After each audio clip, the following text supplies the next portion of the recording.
Buenas tardes. Vamos a seguir con la clase donde nos habíamos quedado el último día. Estábamos viendo la datación radiométrica por desintegración radiactiva, en la cual, pues, recordar que se basaba, pues, en que los elementos químicos inestables, un isótopo radiactivo, se transformaba, un isótopo padre, en un isótopo hijo. Sabíamos que este ritmo era un ritmo constante, de tal manera que, sabiendo el ritmo al que se transformaba el elemento químico inestable en uno más estable, es decir, el padre en el hijo, pues mediante una fórmula que tenéis en el libro en la página 178, podíamos calcular la edad de un material. Os había comentado también, si os acordáis, pues que hay diferentes tipos de pruebas. Aquí ponemos en esta gráfica el ejemplo, pues, del uranio 235, rubidio, potasio o el carbono 14. Vamos a los extremos, que es donde mejor se puede entender. Mientras que el uranio 235 tenía un periodo de semidesintegración, una vida media de 713 millones de años, el carbono 14 pues era de 0,0057 millones de años. Evidentemente, para aquellos eventos que queremos calcular que duran más de 713 millones de años o que duran muchos millones de años en este caso, utilizaremos el uranio 235 y para eventos, pues, más recientes, la del carbono 14. Evidentemente, si son intermedios, pues nos podrá servir el rubidio, el potasio. Esto no es excesivamente importante a nivel teórico, sí que quiero que sepáis hacer los dos problemas que tenéis en la hojita de ejercicios que os he dejado en el aula virtual. Es muy sencillo, lo único que tenéis que saber hacer es aplicar la fórmula. Bueno, primero aprenderosla, pero es sencilla. Es la fórmula que dice t igual a 1 partido de lambda por el logaritmo neperiano de 1 más d partido de p, siendo d el número de átomos de isótopo hijo y p la cantidad de átomos de isótopo padre. Es simplemente despejar, no es complejo. Si tenemos algún problema, vamos a hacer un ejemplo en clase el próximo día y ya lo vemos, pero es bastante sencillo. ¿Para qué sirve esto? Pues os recuerdo, es un método de datación absoluta para poner años a un material. Continuamos con otro tipo de datación absoluta, la datación radiogénica. A partir de estas, las que vamos a ver, que son 2, 4, 6 diferentes, pues las vamos a ver muy por encima, nada que ver con lo que tiene el libro. Simplemente quiero que sepáis el concepto y un poco para qué se utiliza. Sobre todo el fundamento teórico, o sea, qué es. Sin entrar en mucho detalle, porque esto ya os digo es menos importante, lo importante empieza justo después cuando veamos la escala del tiempo geológico, ¿vale? El método de datación radiogénica es un método bastante complejo de entender, porque, o bueno, es uno de los que vamos a ver, es el de luminiscencia ópticamente estimulada, o OSL, por sus siglas en inglés. Esto es bastante complicado. Voy a ir muy despacio, a ver si somos capaces de entenderlo. Básicamente, en lo que nos dice es que los minerales que han sido expuestos a una radiación de tipo ionizante, pues esa radiación va a ser almacenada conforme los materiales van a ir decayendo. O sea, un material queda acumulado, esa radiación queda atrapada dentro del material y esa energía está atrapada hasta que nosotros la estimulemos, de ahí lo de ópticamente estimulada. Imaginemos que ese material es enterrado, luego os explico por qué, lo de enterrado, y cuando lo encontremos, una roca o incluso un material arqueológico, si nosotros estimulamos ese material con una fuente de luz, normalmente, una señal luminiscente, va a emitir esa energía. Vamos a conseguir que emita la energía que estaba atrapada en el material.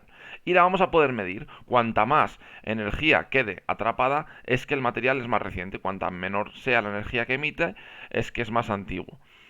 Esto se puede medir, se puede cuantificar y por lo tanto se puede datar de manera absoluta ese material. La idea es bastante compleja, pero bueno, hay una fórmula con la cual se puede hacer la inferencia de la luminiscencia que emite el material y el tiempo que tiene.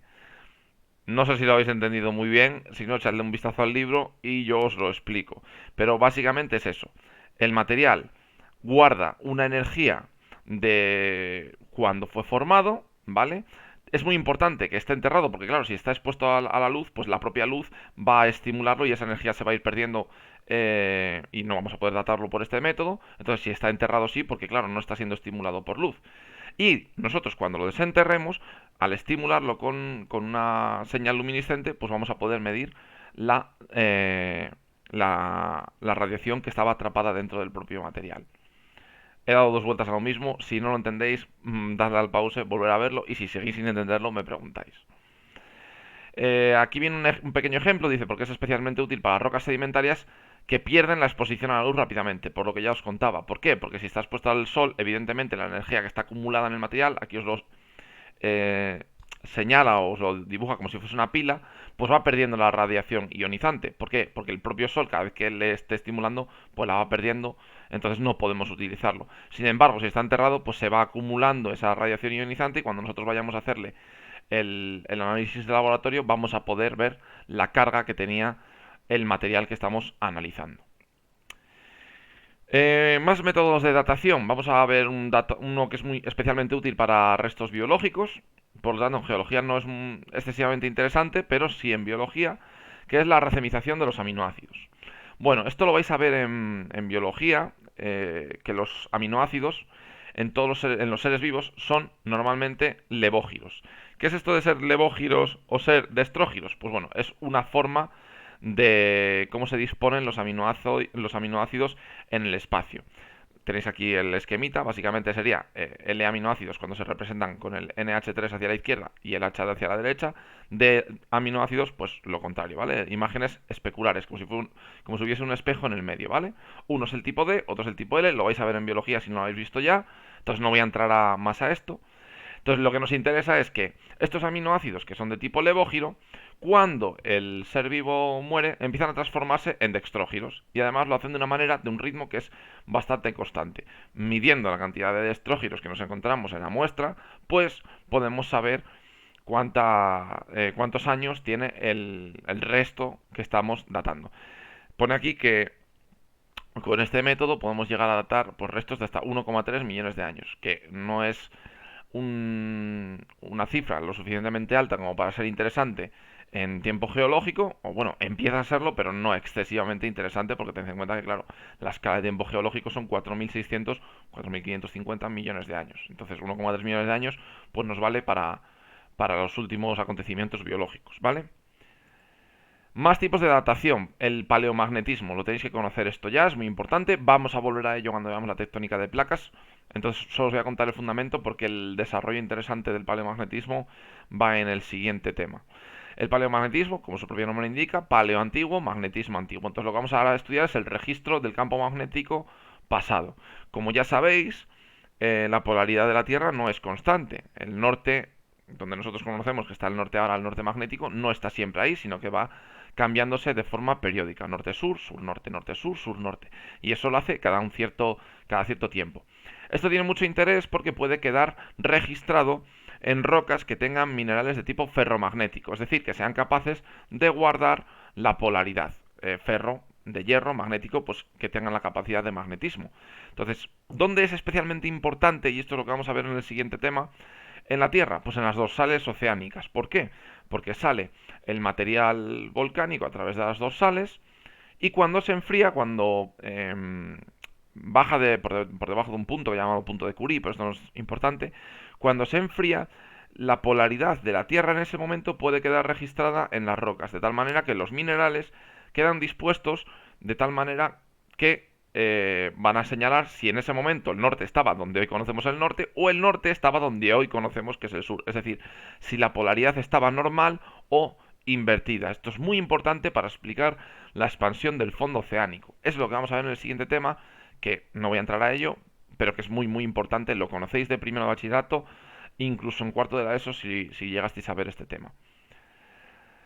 Más tipos de datación por correlación, pues la tefrocronología, aunque parezca un trabalenguas, lo hemos visto ya durante el tema, y es muy interesante cuando estudiamos cenizas volcánicas. ¿Por qué? Recordad, una erupción volcánica en tiempo geológico, podemos decir que es instantánea, porque puede durar una semana, 2 semanas, un mes la erupción, pero sigue siendo un periodo prácticamente instantáneo que puede tener una gran distribución geográfica y entonces nos podemos encontrar una gran capa de cenizas alrededor o entre dos estratos que están alrededor de mucho espacio geográfico. Por lo tanto, nos permiten de una manera directa correlacionar esos dos estratos que están atrapados por esas cenizas de esa erupción y además datarlo de una manera muy buena, porque si yo tengo unas cenizas que por ejemplo estallaron hace 56 millones de años, sé que los estratos que tengo justo debajo pues son anteriores a esos 56 millones de años y los que tengo encima son justo posteriores a esos 56 millones de años, lo que me permite establecer una correlación entre esos tres estratos. Por un lado las cenizas y por otro lado los dos estratos que tengo, uno encima y otro debajo, como tendríamos por ejemplo en este dibujo. Si yo tengo este bloque de cenizas, pues sé que el estrato que tengo aquí encima es justo posterior a ese momento instantáneo y este es justo anterior, ¿vale? Entonces, en muy poco tiempo tengo un estrato que se ve muy bien, que es muy grueso y que me permite hacer una correlación muy buena. Más tipos de datación por correlación. La paleontología. Ya lo hemos visto cuando hablamos de correlación bioestratigráfica. Acordados de este concepto que es muy importante. ¿Qué es lo que me permiten los fósiles guía? Pues relacionar estratos que pueden ser diferentes o no. Yo puedo tener unas calizas y unas areniscas que tienen una amonites ambos. Y si yo sé la edad de ese amonites, pues sé la edad de esos estratos. Que aunque no son exactamente lo mismo, yo puedo, gracias al fósil guía, saber de qué época son. Saber que son contemporáneos, ¿vale? Esto ya lo hemos contado, así que vamos muy rápido. Y por último, pues la correlación por isótopos estables. Acordaros del ejemplo que os puse con los foraminíferos, que probablemente sea el que más me interesa. Pero las variaciones, pues eso, entre isótopos pesados y ligeros de un mismo elemento, me permiten dar una correlación de la formación de casquetes polares, como vimos en el ejemplo del otro día, sobre periodos glaciares y periodos interglaciares, de también si el mar estaba más caliente o más frío, dependiendo de cómo atrapan esos isótopos, ¿vale? Vienen más ejemplos en el libro, pero no me quiero detener porque esto no es muy importante. Simplemente conoced el concepto y ya está. Vamos con algo que sí que ya es interesante de cara bueno, al examen y también a la EBAU. Primero vamos a empezar con un pequeño trabalenguas. Son tres conceptos que hay que tener muy claros y que son bastante difíciles de entender. Como ya sabéis, la escala de tiempo geológico es esta que tenemos aquí. Probablemente incluso sepáis muchos de los eones, eras y periodos. Acordaros por orden creciente de tiempo. Eón, era, periodo. Pues vamos a ver algún ejemplo de eón. Pues el eón fanerozoico. Perdón. El periodo, por ejemplo, neógeno. La era del cenozoico. Bueno, lo vamos trabajando un poquito. Y vais viendo las diferentes que vamos a ir viendo ahora una por una, o sea que no os liéis. Fijaros, lo que quiero que quede muy claro aquí es lo siguiente. Que nosotros cuando ordenamos diciendo arcaico, o sea, ádico, arcaico, proterozoico, cámbrico, ordovícico, estamos ordenando esto en función de eventos normalmente de tipo geológico y biológico. Normalmente geológico más que biológico, aunque a veces, bueno, vais a ver que hay un poco de todo, ¿no? En las separaciones. Es decir, estamos datando de manera relativa, porque yo de momento todavía no he dicho ni un número, ¿no? Entonces estamos ordenando en función de evoluciones geológicas, biológicas, orogenias, catástrofes, extinciones, formación de seres vivos y desaparición de los mismos, etcétera. Esto tiene que quedar muy claro que es un tipo de medición geocronológica, ¿vale? Eh, son las unidades que vamos a utilizar para referirnos a eventos, ¿vale? Geocronológico. Vuelvo para atrás y dice, la escala de tiempo geológico es dual, es decir, tiene información de tipo geocronoestratigráfica y geocronométrica. Si vais a vuestro libro, en vuestro libro os va a salir una tabla que es bastante liosa y que os pone escala, en la página 182 dice escala geocronológica y a un lado os dice la cronoestratigrafía y al otro la geocronometría. La cronoestratigrafía lo que hace referencia es, como su propio nombre indica, a los estratos. Pero es que dentro de la geocronoestratigrafía yo tengo dos tipos de informaciones. Por un lado, la cronoestratigrafía a secas, que se va a referir a los estratos que se forman, es decir, a las rocas, ¿vale? Y esto no nos vamos a parar mucho en ello porque es geología pura y dura y no es muy interesante para la historia de la Tierra. Pero cronoestratigrafía, crono, tiempo, estratigrafía, estrato. Es decir, el tiempo en el que se forma un estrato, ¿vale? Y es una forma de datarlo de manera relativa. Y por otro lado vamos a tener la unidad geocronológica, que se refiere al tiempo durante el cual se forman esos estratos y durante la formación de esos estratos ocurren una serie de eventos, que son los que vamos a ver y que son los que nos interesan, ¿vale? Esos eventos. Pero es que esto todavía es aún más lioso porque todo ello hay que poner una adaptación absoluta. Recordáis lo que os he dicho, no hemos hablado todavía de millones de años, no hemos puesto una adaptación absoluta, hemos hablado de manera relativa. Eso es a lo que se dedica la geocronometría. La geocronometría va a ser la datación absoluta, puramente temporal, en la que, por ejemplo, yo digo, hace 42 millones de años ocurrió tal evento. Eso es una unidad geocronométrica. Sin embargo, si yo en vez de decir eso digo, durante el periodo cenozoico ocurrió X cosa, es una unidad geocronoestratigráfica. ¿Entendéis? Si yo hago referencia al periodo, ¿vale? A la eón, era o periodo, estoy haciendo referencia a una información geocronoestratigráfica. Pero sin embargo, si yo digo hace X millones de años, estoy haciendo una relación geocronométrica. ¿Y qué es lo que tiene la escala de tiempo geológico? Pues las dos cosas, porque yo veo las dos cosas. A la izquierda, las unidades geocronoestratigráficas, ¿no? Y a la derecha, como vienen los millones de años, tengo las unidades geocronométricas. ¿Entendido? Por eso la información es dual, porque tengo la datación absoluta y la datación relativa de los eventos que van a ocurrir. ¿Vale? Dicho esto, vamos a empezar con los primeros, bueno, un detallito, esto es una curiosidad, el concepto del clavo de oro. Si os dais cuenta, en la imagen anterior, a la derecha, en los límites, aparece como una especie de señal amarilla. Esta señal amarilla es un clavo de oro, ¿vale? No está en todos los límites, está en muchos. Y esto es el clavo de oro. ¿Qué es el clavo de oro? Bueno, pues el clavo de oro es una cosa que aparece eh, en determinados puntos del planeta, en determinados estratos concretos, en los cuales la Comisión Internacional de Estratigrafía considera que ese estrato es el que mejor representa el límite entre dos diferentes series o épocas, ¿vale? En el caso, bueno, os he puesto este, que es en la playa de Zumaya, en el País Vasco. Hay un clavo de oro que delimitaba, no recuerdo ahora mismo el piso, el tanetiense, ¿vale? No me lo sé de memoria. Pero bueno, pues limita un piso, ¿vale? Entonces, ese estrato es el que mejor representa el límite entre el tanetiense y el siguiente piso que tocase, ¿vale? Es una curiosidad. Y bueno, pues hay alrededor del mundo, en cada sitio que se encuentre el estrato que la comisión decidió que era el mejor, pues hay un clavito de oro marcándolo y, bueno, en el caso de Zumaya, pues también hay una placa, que no sé si la placa estará en todos los sitios. Vamos con lo que nos interesa, con lo importante para vuestro examen además y también para el de la EBAU, porque esto cae siempre. Siempre es siempre. Comenzamos con el Eón Ádico, que es el primero de todos, como sabéis, bueno, pues por la mitología griega, el Hades, que era el infierno, ¿no? Entonces ya me da una idea un poco de cómo sería la Tierra durante ese periodo. Pues eso, un infierno. ¿Por qué? Porque geológicamente se caracteriza por ser una gran bola de magma que se va a ir enfriando durante esos 600 millones de años y que como consecuencia del enfriamiento va a dar lugar a la formación poco a poco de la corteza terrestre.